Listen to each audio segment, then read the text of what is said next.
नमस्कार दोस्तों, science and Manoj sir YouTube channel में आप सभी का एक बार फिर से स्वागत है। आज हम इस क्लास में जो 10वीं क्लास चैप्टर संख्या 4 कार्बन और उसके यौगिक, इससे पहले हम पिछली क्लास में पढ़ चुके हैं कि जो रासायनिक बंध जो भी बंध हैं, सहसंयोजी बंध, कौन से बंध हैं? सहसंयोजी बंध, वो कितने प्रकार के होते हैं? 3 प्रकार के। मैंने आपको कौन से प्रकार बताए थे सहसंयोजी बंध के? सहसंयोजी बंध के मैंने प्रकार बताए। एक तो आपको बताया था लास्ट क्लास में, पिछली क्लास में, एकल बंध, दूसरा बताया था द्विबंध और तीसरा बताया था त्रिबंध। यहां तक हमने डिस्कस कर लिया था कि जो सहसंयोजी बंध है कितने प्रकार के होते हैं? 3 प्रकार के। कौन कौन से प्रकार है? एकल बंध, द्विबंध और त्रिबंध। आज इनके बारे में हम पढ़ेंगे। द्विबंध क्या होता है और त्रिबंध क्या होता है। तो चलो स्टार्ट करते हैं।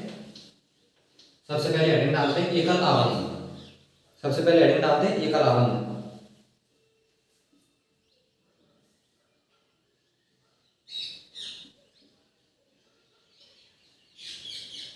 एकल आबंध।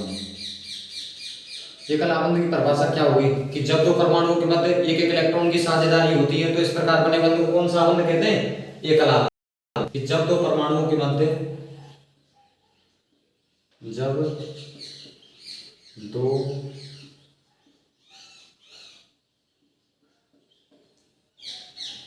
दो परमाणुओं के मध्य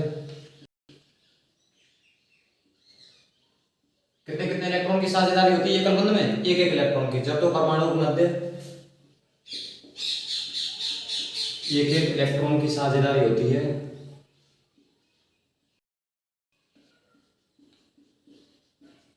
एक एक इलेक्ट्रॉन की साझेदारी होती है जब दो परमाणु के मध्य एक एक इलेक्ट्रॉन की साझेदारी होती है तो इस प्रकार बने बंध को कौन सा बंध कहते हैं? एकल आबंध। मध्य एक इलेक्ट्रॉन की साझेदारी होती है तो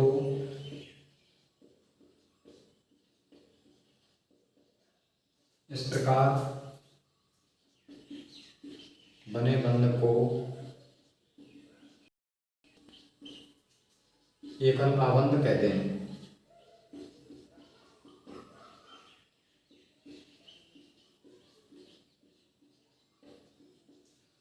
अब इसके उदाहरण की बात करते हैं कि एकल आबंध कौन कौन से आ जाता है। देखो उदाहरण की बात करते हैं कि इसका पहला उदाहरण दे रखा है C2H6। कौन सा उदाहरण दे रखा है? C2H6। अब इसकी संरचना की बात करते हैं कि एकल आबंध क्या है। तो सबसे पहले इसकी देखो बेटा, कोई भी जो भी अणु बन रहा है या फिर यौगिक बनना है उसकी कौन सी दो संरचना होती है? एक तो होती है संरचना सूत्र और एक होती है इलेक्ट्रॉन बिंदु संरचना। तो देखो इसकी संरचना सूत्र की बात करें तो कितने कार्बन है? 2। कितने हाइड्रोजन जुड़े हुए हैं? 6 हाइड्रोजन। तो देखो बेटा, मैंने तुम्हें बताया था पिछली क्लास में उसमें कितने इलेक्ट्रॉन होते हैं? 4 इलेक्ट्रॉन होते हैं। तो ये क्या करता है? 4 संयोजकता दर्शाता है। और हाइड्रोजन के भाइटल कोष में कितना इलेक्ट्रॉन होता है? 1 इलेक्ट्रॉन होता है। तो ये अपना स्टेप पूर्ण करने के लिए कितने 4 इलेक्ट्रॉन ग्रहण करेगा? कार्बन। तो देखो यहाँ 3 हाइड्रोजन के साथ बंध बना रहा है, एक किसके साथ बंध बना रहा है? कार्बन के साथ। ऐसे ही ये कार्बन दूसरा वाला 3 हाइड्रोजन के साथ बंध बना रहा है, ये किसके साथ बना रहा है? कार्बन के साथ। तो इसके इलेक्ट्रॉन बिंदु ये कौन सी संरचना हो गई? ये हो गई संरचना सूत्र। अगली बात करते हैं इलेक्ट्रॉन बिंदु संरचना, जो कि बहुत इंपॉर्टेंट है। अगली संरचना की बात करते हैं इलेक्ट्रॉन बिंदु संरचना। देखो ये कितने कार्बन जुड़े हुए हैं? 2 कार्बन। तो देखो सबसे पहले बनाते हैं कार्बन के। एक तो ये हो गया कार्बन और ये दूसरा, एक तो ये कार्बन हो गया। ये कौन सा कार्बन हो गया? एक कार्बन।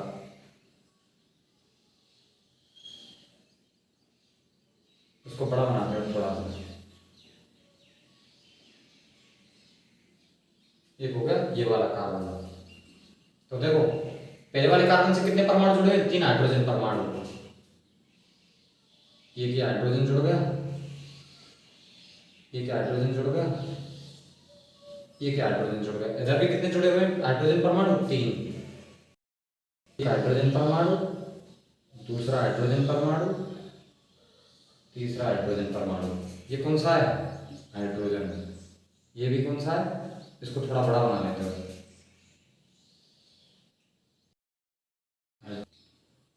तो ये क्या है, हाइड्रोजन हाइड्रोजन हाइड्रोजन और हाइड्रोजन। तो देखो बात करते हैं कार्बन के बाह्यतम कोश में कितने इलेक्ट्रॉन होते हैं। कल मैंने बताया था आपको कार्बन का बाह्यतम का इलेक्ट्रॉन 2s2 और 2p2।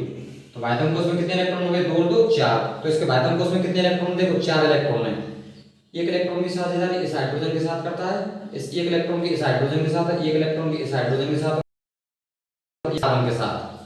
कार्बन के बाह्यतम कोश में कितने इलेक्ट्रॉन है, 4 इलेक्ट्रॉन। तो ये क्या करेगा, 4 इलेक्ट्रॉन की साझेदारी करेगा। देखो एक इलेक्ट्रॉन की इस हाइड्रोजन के साथ, एक इस हाइड्रोजन के साथ, एक इस हाइड्रोजन के साथ। और ये डॉट वाला जो है परमाणु, ये किसका है, इलेक्ट्रॉन हाइड्रोजन। लेकिन यहां क्या आएगा, क्रॉस।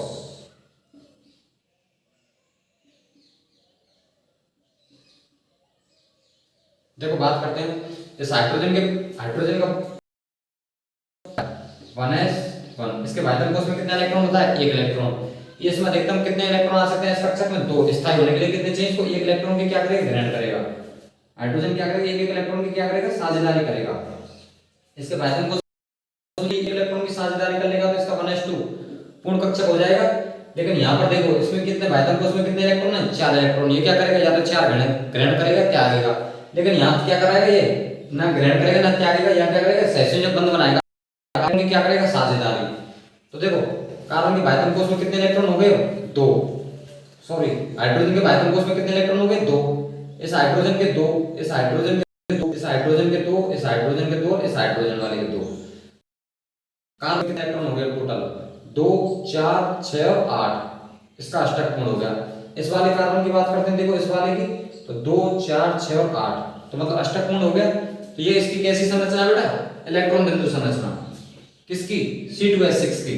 तो ये कौन सा आबंध बना रहा है, एक अलाबंध। देखो सबके साथ एक एक बंध जुड़े हुए, देखो सिंगल सिंगल। इस बंध को कौन सा आबंध कहते हैं, एक अलाबंध। कि जब दो परमाणु में एक एक इलेक्ट्रॉन की साझेदारी होती है तो इस प्रकार बने बंध को एक अलाबंध कहते हैं। अब इसके बाद बात करते हैं आबंध की। कौन से आबंध की बात करते हैं, द्वि आबंध की। इसको मिटाते हैं और बात करते हैं द्वि आबंध की। द्वि आबंध क्या होता है,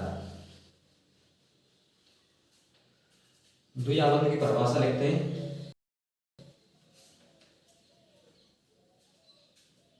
दूसरा है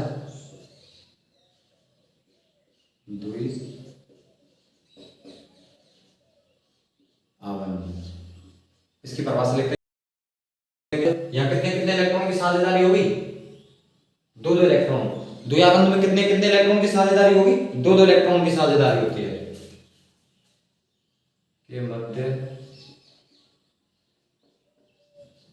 भाई द्वि आबंध में कितने कितने इलेक्ट्रॉन की साझेदारी होगी, 2 आबंध 2 इलेक्ट्रॉन की। जब दो परमाणु के मध्य 2 इलेक्ट्रॉन की साझेदारी होती है तो इस प्रकार बने बंध को कौन सा आबंध कहते हैं, द्वि आबंध। यहां भी क्या लिख देंगे, द्वि आबंध। तो बेटा इसके उदाहरण की बात करें, इसका उदाहरण क्या आ जाएगा, C2H C3H6 कर लेते हैं। चलो बड़ी संरचना बना लेंगे, C3H6 क्या हो जाएगा, C3H6। तो इसके संरचना सूत्र की बात करते हैं। C3H, देखो कितने कार्बन परमाणु हैं, 3 कार्बन परमाणु। कितने कार्बन परमाणु, 3 कार्बन परमाणु। स्टार्ट करते हैं, हाइड्रोजन कितने, 6। तो इसकी 4 संयोजकता पूरी करते हैं। पहले देखो इसका बनाते हैं, इसके अष्टक पूर्ण करते हैं। पहले एक हाइड्रोजन, एक हाइड्रोजन। इसने क्या किया, बंध बना लिए 4 इलेक्ट्रॉन इनके साथ, 1 2 3 और एक कार्बन के साथ 4। अब यहां बात करते हैं ये कौन सा आबंध है भाई, द्वि आबंध। तो देखो कितने हाइड्रोजन जोड़ने में, 6 हाइड्रोजन। 1 2 3 हाइड्रोजन यहां जोड़ दिए। अब यहां जोड़ेंगे, एक हाइड्रोजन यहां जोड़ दिया 4, एक हाइड्रोजन यहां जोड़ दिया 5।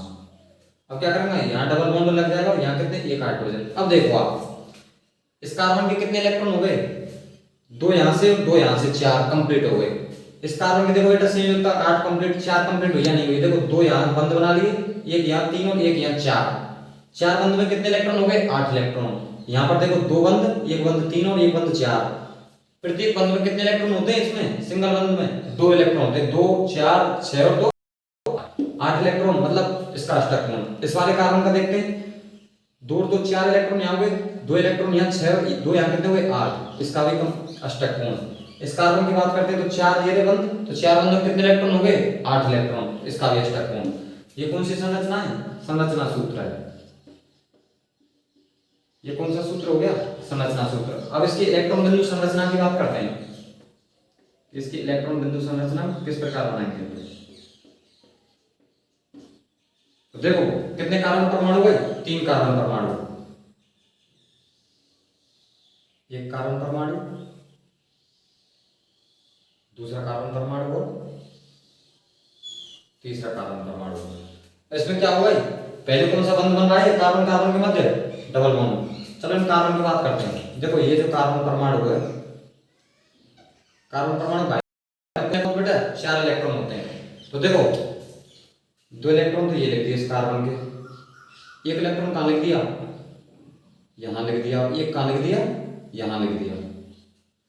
बेटा कितने हाइड्रोजन जुड़ रहे हैं इससे? 2 हाइड्रोजन। तो देखो हाइड्रोजन वाले का कौन सा? ये डॉट वाला हो जाएगा, ये हाइड्रोजन परमाणु हो गया। ये डॉट वाला कौन सा हो जाएगा? ये हाइड्रोजन का हो जाएगा।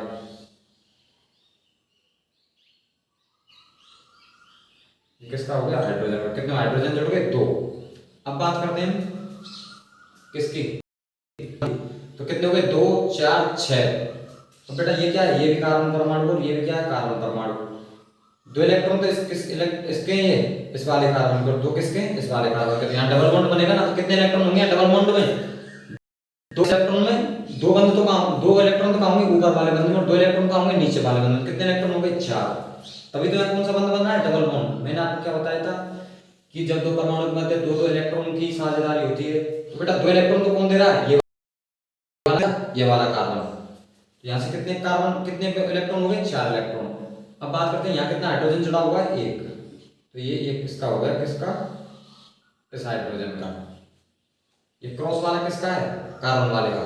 तो बेटा कार्बन की भाइटम कोष में कितने इलेक्ट्रॉन होते हैं? 4। तो देखो 2 तो यहाँ ये रहे इस वाले कार्बन के, और इस वाले कार्बन के ये 2 हैं। ठीक है, अगले वाले की बात करते हैं। देखो इस वाले कार्बन के भाइटम कोष में कितने? 4। 2 तो ये रहे, एक ये रहा, एक यहाँ आ जाएगा। 3 और 1 4। यहाँ कितने हाइड्रोजन जुड़ रहे हैं? 3।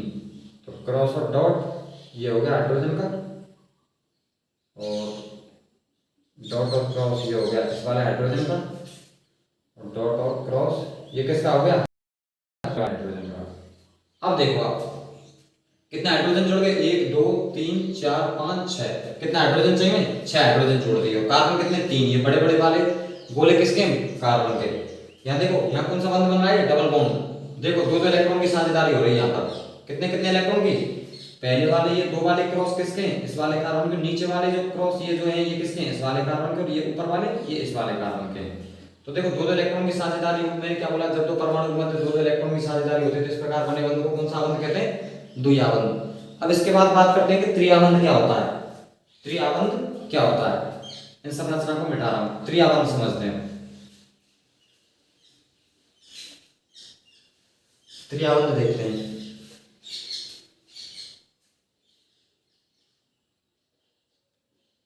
त्रिया बंध कि जब 2 परमाणु के मध्य कितने कितने इलेक्ट्रॉन की साझेदारी होती है? 3 इलेक्ट्रॉन की।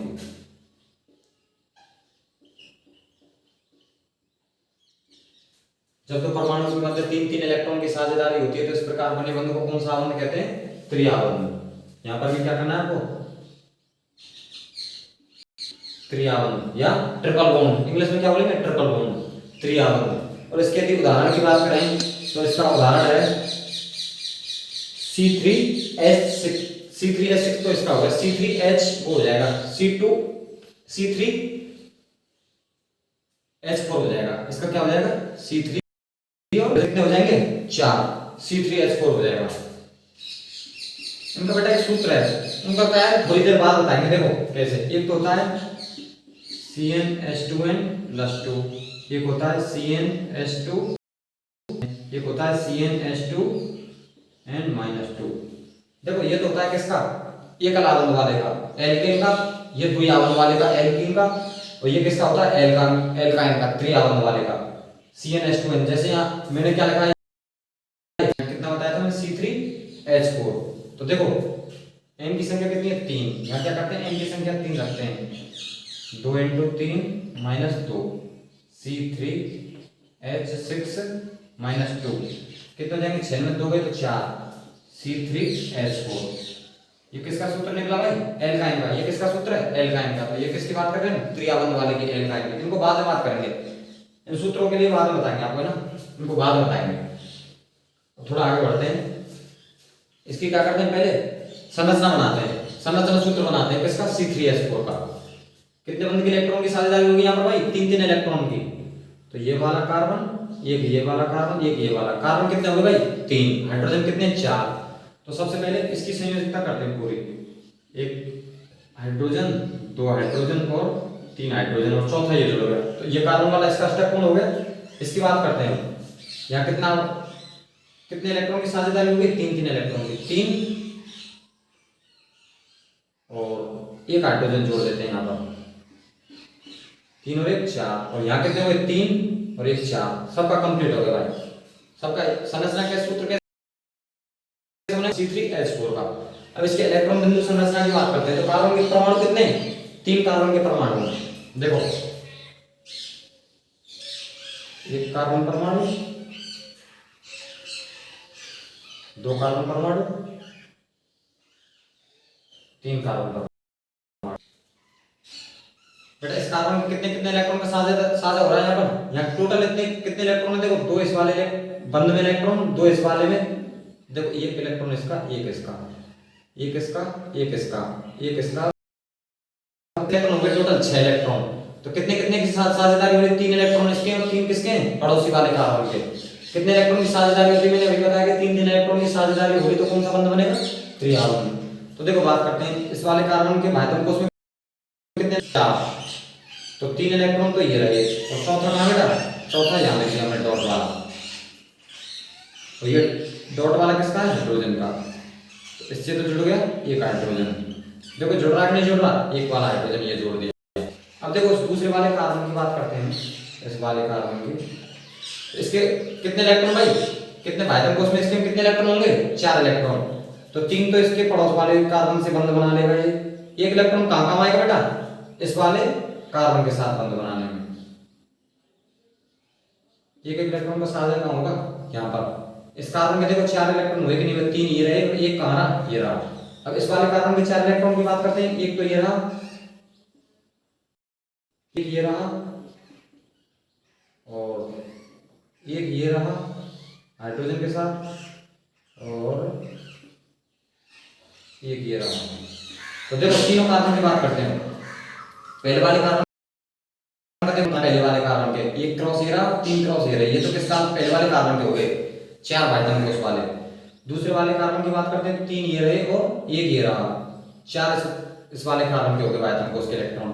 इस कार्बन की बात करते हैं तो एक ये रहा, 2 3 और 4। इस वाले कार्बन के भी 4 इलेक्ट्रॉन हो गए भाइतम कोष वाले। अब हाइड्रोजन की बात करते हैं। देखो ये हाइड्रोजन एक बंध बनाएगा यहाँ पर। देखो ये बना रहा एक हाइड्रोजन का अष्टक कोण हो गए और किसका? इस वाले कार्बन का हो गया। देखो 3 और 3 6 इलेक्ट्रॉन हो गए, 2 हो गए 8। यहाँ बात करते हैं इस वाले कार्बन की, बीच वाले कार्बन की। तो बेटा देखो 6 इलेक्ट्रॉन और 2 इलेक्ट्रॉन, ये इस वाले कार्बन का भी अष्टक कोण हो गया। लास्ट वाले कार्बन की बात करते हैं, 2 इलेक्ट्रॉन 4 और 2 6 और 2 8। इस वाले कार्बन का भी अष्टक कोण हो गया। तो बेटा कितने कितने इलेक्ट्रॉन की साझेदारी हुई है यहाँ इस संरचना में?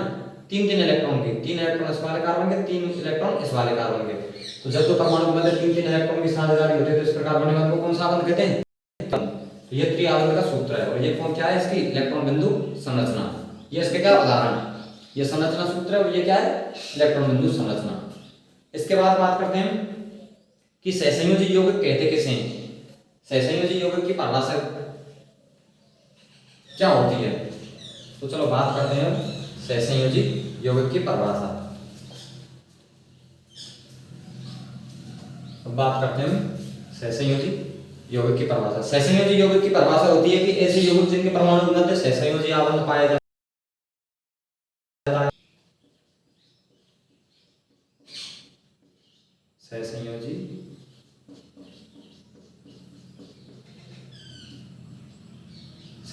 यौगिक की परिभाषा की बात करें तो मैंने भी बताया कि ऐसे यौगिक जिनके परमाणु के मध्य कौन सा बंध पाया जाता है? सहसंयोजी बंध। ऐसे परमाणु जिनके मध्य कौन सा बंध पाया जाता है?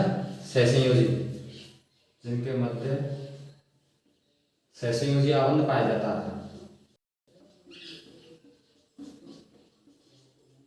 जिनके मध्य सहसंयोजी आबंध पाया जाता है।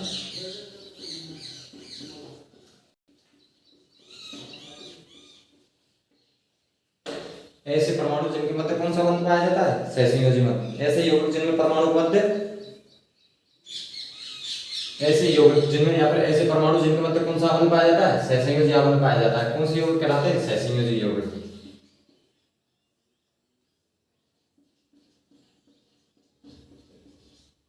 सहसंयोजी यौगिक कहलाते हैं। यौगिक की बात कर रहे हैं बेटा, सहसंयोजी यौगिक। ऐसे यौगिक को लिख लेना यहां पर। ऐसे यौगिक जिसमें परमाणु या फिर ऐसे यौगिक कर लेना। ऐसे यौगिक, चलो इसे मिटाई दो, कोई बात नहीं। ऐसे परमाणु जिनके मध्य कौन सा बंध पाया जाता है? सहसंयोजी आबंध पाया जाता है। कौन से यौगिक कहलाते हैं? सहसंयोजी यौगिक। सहसंयोजी, इसकी दूसरी परिभाषा ज्ञात करते हैं कि ऐसे यौगिक जिनमें परमाणु के मध्य इलेक्ट्रॉन की साझेदारी से बंध बनता है। इसकी दूसरी परिभाषा क्या हो जाएगी कि ऐसे यौगिक जिसमें साझेदारी से इलेक्ट्रॉन के मध्य क्या बनता है? बंध बनता है, उसे क्या कहते हैं? सहसंयोजी यौगिक। जैसे बात करते हैं CH4 की, उदाहरण के लिए सहसंयोजी बात करते हैं कि ये क्या है? CH4 कैसा यौगिक है? सहसंयोजी। तो इसकी देखो मैंने संरचना आपको बताई थी। एक तो ये संरचना हो जाएगी, संरचना सूत्र वाली, तो कि भाई कार्बन के आयतन कोष में कितने इलेक्ट्रॉन होते हैं? 4। ये क्या करेगा? 4 इलेक्ट्रॉन का बंध बनाएगा और क्या करेगा? साझेदारी करके क्या करेगा? अपना अष्टक पूर्ण करेगा। 1 2 3 4, 4 बंधों में कितने इलेक्ट्रॉन हो गए? 8। एक बंध में कितने इलेक्ट्रॉन होते हैं? सिंगल बॉन्ड वाले 2 इलेक्ट्रॉन होते हैं। 2 4 6 8, ये तो कार्बन का अष्टक पूर्ण हो गया। इस वाले कार्बन की बात करें तो यहाँ 2 यहाँ 2 यहाँ 2 और यहाँ 2, ये वाला हाइड्रोजन में क्या हो जाएगा? स्थायी हो जाएगा। अब बात करते हैं कि आयनिक यौगिक और सहसंयोजी यौगिक में अंतर क्या है। आयनिक यौगिक, एक तो यौगिक होते हैं कौन से? आयनिक यौगिक कौन से होते हैं? देखो, जो प्लस और माइनस में टूटे हैं, जैसे NaCl, Na प्लस और Cl माइनस में टूटता है। तो क्या इसके अलावा बात करें CaCl2, ये किस में टूटेगा? Ca+2 Cl माइनस, Ca+2 और Cl माइनस। इसके अलावा बात करते हैं MgCl2, Mg+2 और Cl माइनस। तो देखो बेटा, ये कैसे कौन सी यौगिक हो गई? ये आयनिक यौगिक। ये कौन सी यौगिक हो गए? आयनिक यौगिक। और CH4 ये कौन सा यौगिक हुआ? सहसंयोजी यौगिक। तो हम अंतर की बात करते हैं कि आयनिक यौगिक और सहसंयोजी यौगिक में अंतर क्या क्या होता है। तो चलो बात करते हैं आगे, आयनिक यौगिक और सहसंयोजी में क्या क्या अंतर होता है। तो देखो, एक साइड में लिखेंगे हम क्या? सहसंयोजी यौगिक, और दूसरी साइड क्या लिखेंगे? आयनिक यौगिक। हेडिंग डाल लेते हैं,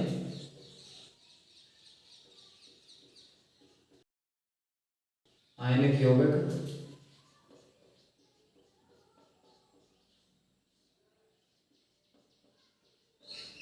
और आयनिक यौगिक और सहसंयोजी यौगिक में अंतर।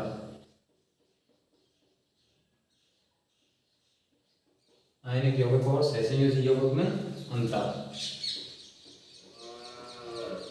एक साइड क्या करेंगे? यौगिक डालेंगे और दूसरी साइड सहसंयोजी यौगिक।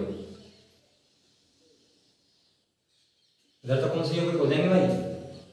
आयनिक यौगिक।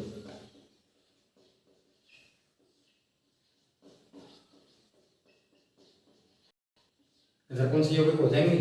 सहसंयोजी यौगिक। सहसंयोजी यौगिक। तो देखो, एक साइड क्या डाली हमने? आयनिक यौगिक, और दूसरी साइड कौन सा यौगिक डाल दिया? सहसंयोजी यौगिक। इसमें क्या बेटा, आयनिक यौगिक की बात करें कि इसका निर्माण कैसे होता है? इलेक्ट्रॉनों के स्थानांतरण से। इसमें यौगिक का निर्माण कैसे होता है? पहला पॉइंट हो जाएगा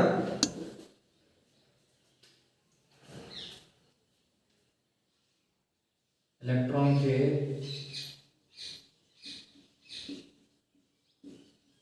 स्थानांतरण से किसका निर्माण होता है? आयनिक यौगिक का। इलेक्ट्रॉन के स्थानांतरण से आयनिक यौगिक का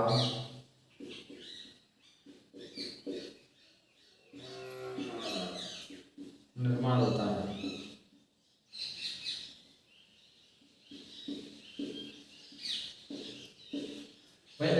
स्थानांतरण से किसका निर्माण होता है? आयनिक यौगिक का। और इसकी बात करें तो इसका निर्माण कैसे होता है? इलेक्ट्रॉन की साझेदारी से। अभी थोड़ी देर पहले हमने पढ़ा था। यहाँ क्या होता है? इलेक्ट्रॉन की साझेदारी होती है। और यहाँ क्या होता है? इलेक्ट्रॉनों का स्थानांतरण। इलेक्ट्रॉन की साझेदारी से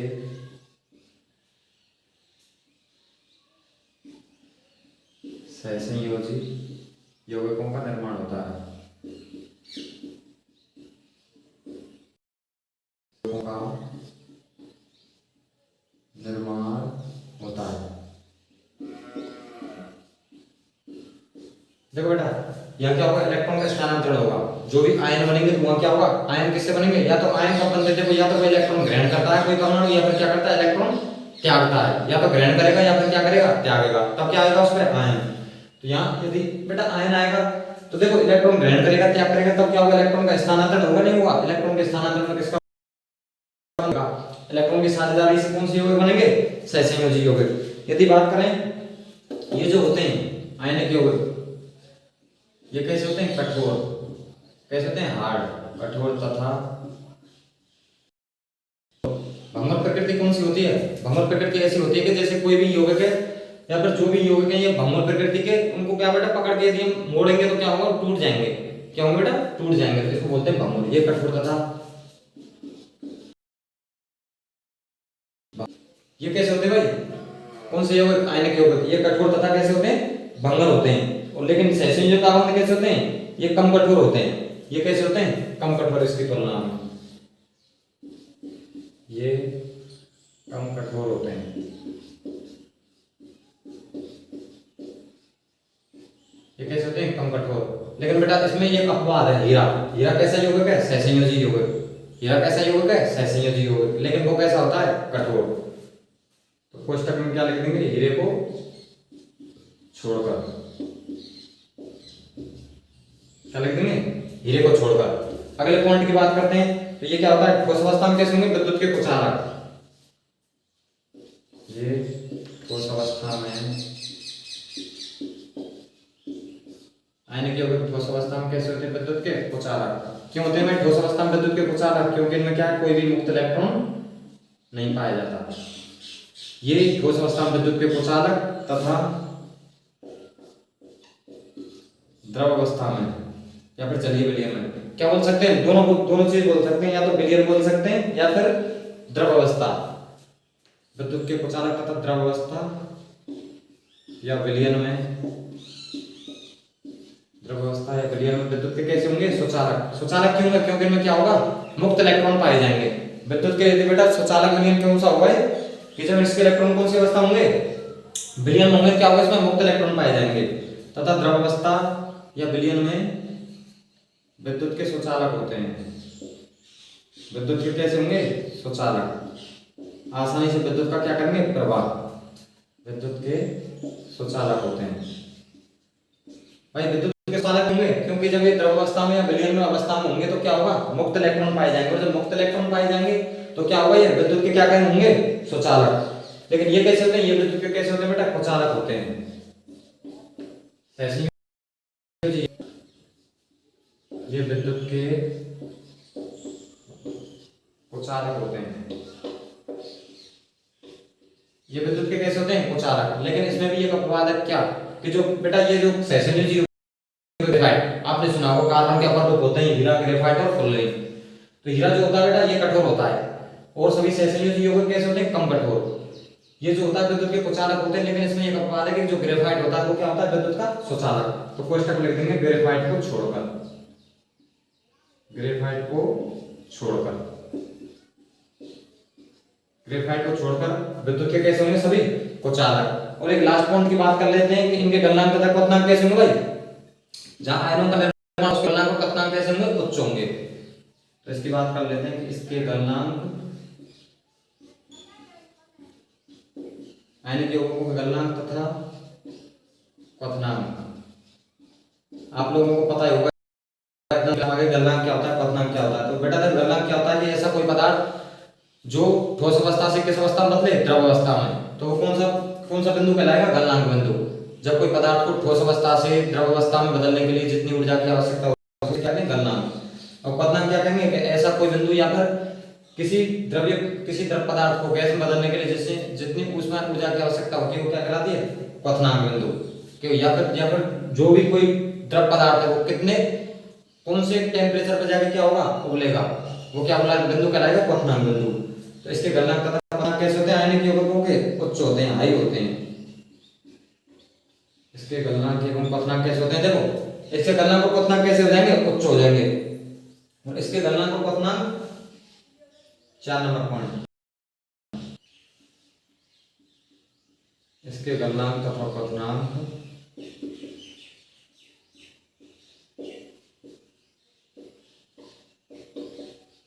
इसके गलनांक तथा क्वथनांक अपेक्षाकृत कम होते हैं। हाँ भाई देखो इसके जो गलनांक क्वथनांक कैसे उच्च हैं, लेकिन जो इसके सहसंयोजक यौगिक के क्या होगा, इसकी तुलना में किसकी तुलना में, अनेक यौगिकों की तुलना में क्या होगा, कम होंगे।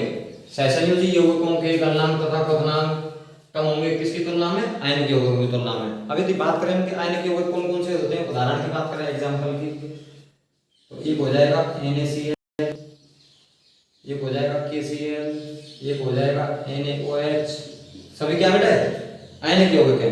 इसके बाद बात करें, अभी थोड़ी देर पहले लिखा मैंने MgCl2, बहुत सारे हैं आयनिक यौगिक, उदाहरण कौन कौन से हुए।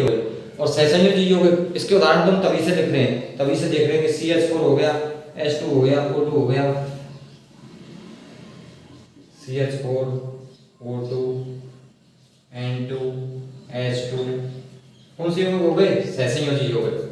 तो ये क्या हो गया, इनमें अंतर हो गया, सहसंयोजी यौगिक और आयनिक यौगिकों में अंतर। इसके बाद यदि हम बात करते हैं तो अगला टॉपिक है हमारा, अगला टॉपिक हो जाएगा हमारा श्रृंखलन, कि श्रृंखलन किसे कहते हैं।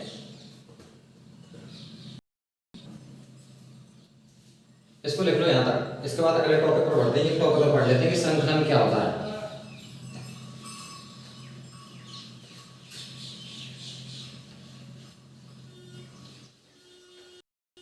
अगले टॉपिक की बात करते हैं श्रृंखलन की।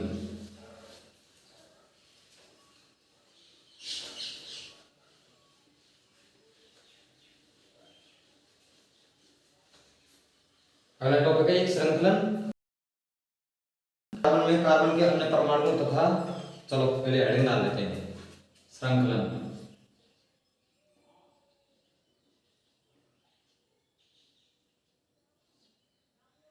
श्रृंखलन क्या होता है, श्रृंखलन का अर्थ है कोई भी श्रृंखला, जैसे जो कार्बन परमाणु, कार्बन और हाइड्रोजन जो यौगिक बनते हैं, जो भी हम सहसंयोजी यौगिक बना रहे हैं, इसमें क्या बेटा श्रृंखला बनाने का गुण पाया जाता है कार्बन में। कार्बन या तो कार्बन परमाणु के साथ या फिर किसी अन्य परमाणु के साथ क्या करता है, इलेक्ट्रॉन की साझेदारी करके क्या करता है, एक चेन बनाता है, जिसे क्या कहते हैं, श्रृंखला। तो कार्बन क्या, इसकी क्या पाई जाती है, इसमें इसकी विशेषता है कि इसमें गुण पाया जाता है श्रृंखला बनाने का। तो इसकी श्रृंखलन की परिभाषा हो जाएगी, कार्बन में कार्बन के अन्य परमाणु तथा कार्बन में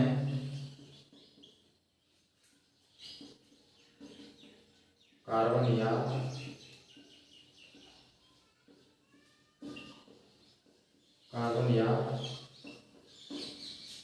अन्य परमाणुओं के साथ, देखो कार्बन में कार्बन या अन्य परमाणुओं के साथ, अन्य परमाणुओं के साथ बंध बनाने की क्या होती है, क्षमता होती है। कार्बन में कार्बन या अन्य परमाणुओं के साथ क्या होती है, बंध बनाने की क्षमता होती है, बंध बनाने की क्षमता होती है। बंध बनाने की क्षमता होती है भाई। कार्बन में कार्बन या अन्य परमाणु के साथ क्या होती है, बंध बनाने की क्षमता, इसे क्या कहते हैं, श्रृंखलन कहते हैं। इसको क्या कहते हैं, श्रृंखलन। कार्बन के इस गुण को क्या कहते हैं, श्रृंखलन। कार्बन के इस गुण को, कार्बन के इस गुण को क्या कहेंगे, श्रृंखलन। कार्बन के इस गुण को क्या कहेंगे, श्रृंखलन। उदाहरण तो इसके बहुत सारे हो जाएंगे। देखो अभी हमने जितने भी उदाहरण लिखे सभी किस में आ जाएंगे, इसी में आ जाएंगे। जैसे C2H6 लिखते हैं, C2H6, इसके संरचना सूत्र की बात करें, देखो ये कार्बन हो गया, ये कार्बन हो गया, हाइड्रोजन हाइड्रोजन हाइड्रोजन,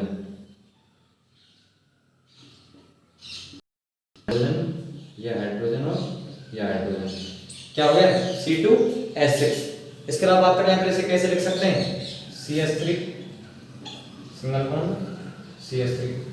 इसी संरचना में संरचना सूत्र इसको कैसे CH3 सिंगल बॉन्ड CH3, यहाँ पर कैसे लिख सकते हैं C2H6। ये क्या बेटा, ये जो चेन बनाने की, जो श्रृंखला बनाने की क्षमता है इसमें किसमें पाई जाती है, कार्बन में। तो ये किसमें, इसमें जो कार्बन में किसका गुण पाया जाता है, ये श्रृंखलन का। श्रृंखला मतलब श्रृंखला गुण पाया जाता है। इसके बाद अपना टॉपिक है अगला हाइड्रोकार्बन। हाइड्रोकार्बन क्या कहेंगे, हाइड्रोकार्बन किसे कहेंगे, इसको बात करेंगे कि बे यौगिक जो कार्बन तथा हाइड्रोजन, केवल कार्बन तथा हाइड्रोजन से मिलकर बने होते हैं उनको यौगिक क्या कहते हैं। तो चलो अगले टॉपिक की बात करते हैं, हाइड्रोकार्बन।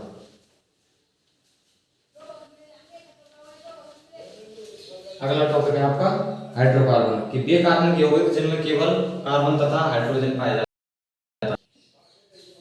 अगला टॉपिक है बेटा आपका हाइड्रोकार्बन।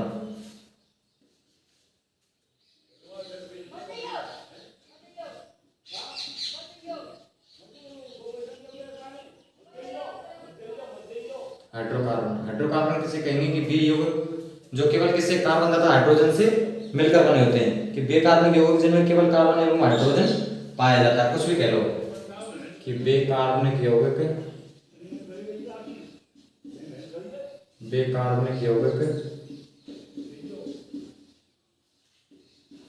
जो केवल कार्बन तथा हाइड्रोजन से मिलकर बने होते हैं, कार्बन तथा हाइड्रोजन से मिलकर बने होते हैं, कौन से यौगिक कहलाते हैं, हाइड्रोकार्बन कहलाते हैं।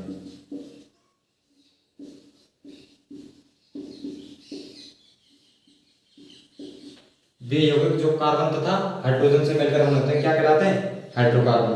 यदि इसकी बात करें तो देखो जितने भी संरचनाएं यहाँ पर आएंगी हम क्या पढ़ेंगे, कार्बन तथा उसके यौगिक सभी क्या होंगे बेटा, हाइड्रोकार्बन। जैसे बात करें उदाहरण की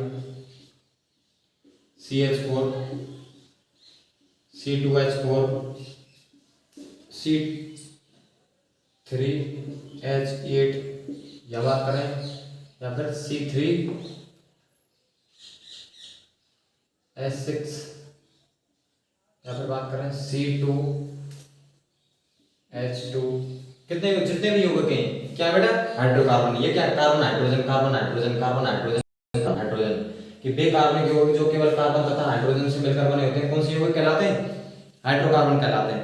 अभी देखो हाइड्रोकार्बन की बात करें तो ये दो प्रकार के होते हैं। हाइड्रोकार्बन कितने प्रकार के होते हैं, एक तो होता है संतृप्त हाइड्रोकार्बन और एक क्या होता है, असंतृप्त हाइड्रोकार्बन। तो इसके प्रकार की बात करते हैं कि कितने प्रकार के होते हैं। अगला हेडिंग डालते हैं हाइड्रोकार्बन के प्रकार। हाइड्रोकार्बन के प्रकार, हाइड्रोकार्बन के प्रकार, हाइड्रोकार्बन के प्रकार कितने प्रकार के बेटे, दो प्रकार के। हाइड्रोकार्बन दो प्रकार के होते हैं। हाइड्रोकार्बन कितने प्रकार के होते हैं, दो प्रकार के। पहला प्रकार कौन सा है, संतृप्त हाइड्रोकार्बन। पहला प्रकार कौन सा है, संतृप्त हाइड्रोकार्बन। और दूसरा कौन सा हो जाएगा, असंतृप्त हाइड्रोकार्बन। असंतृप्त हाइड्रोकार्बन, एक तो हो गया संतृप्त हाइड्रोकार्बन और दूसरा कौन सा हो गया, असंतृप्त हाइड्रोकार्बन। यदि हम संतृप्त हाइड्रोकार्बन की बात करें तो देखो संतृप्त हाइड्रोकार्बन कौन सा होगा, इसमें था बेटा एकल बॉन्ड वाला कि बे हाइड्रोकार्बन जिनमें परमाणु के मध्य कौन सा बंध पाया जाता है, एकल बंध, वो तो कहलाते हैं संतृप्त हाइड्रोकार्बन। और असंतृप्त हाइड्रोकार्बन कौन से हो जाएंगे, इसमें तो आएगा एल्केन। इसमें कौन कौन आएंगे, एल्कीन और एल्काइन। इसके बारे में बात करेंगे हम नेक्स्ट क्लास में। तो मिलते हैं अगली क्लास में।